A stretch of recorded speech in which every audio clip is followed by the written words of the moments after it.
رب العالمين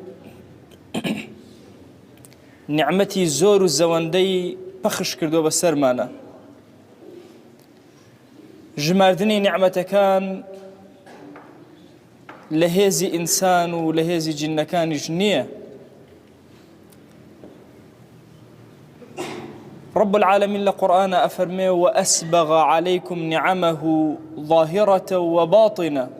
خوا جل جلاله نعمتكاني خوي بسرا داباران دون نعمتاني آشكرا ونعمتاني پنهان. علماء لنعمتي پنهانا أفرمون نعمة پنهانا كاني خوا جل جلاله بسر ما نوا بريتيا لو ستريك خوا أمانك ئێمەی مرۆڤ گوناهبار و خەجاڵەتبار زمانی پڕگوناه و خەیاڵی پڕگوناه و چاوی پڕگوناه و دەستی پڕگوناه، بەڵام یەکێک لە نیعمەتە فرە گەورەکانی رب العالمین بریتیە لەوەی کە عیبەکانی ئێمەی داشاردووە و شاردووەتەوە.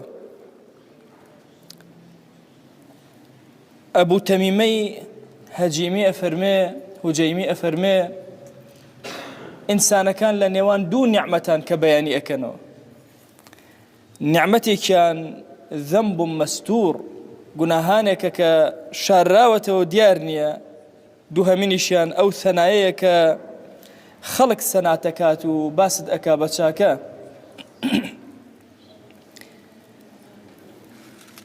ئیبن الجەوزی بەغدادی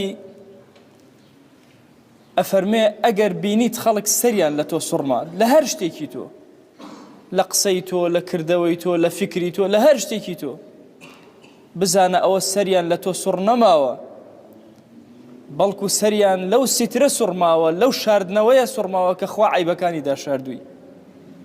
ئەگەر عیبەکانە بە دەرەوە بن کەس سەلامیشی لێ ناکە، کەس ڕێزیشی لێ ناگرێ، کەس حورمەتێ بۆ دانانێ،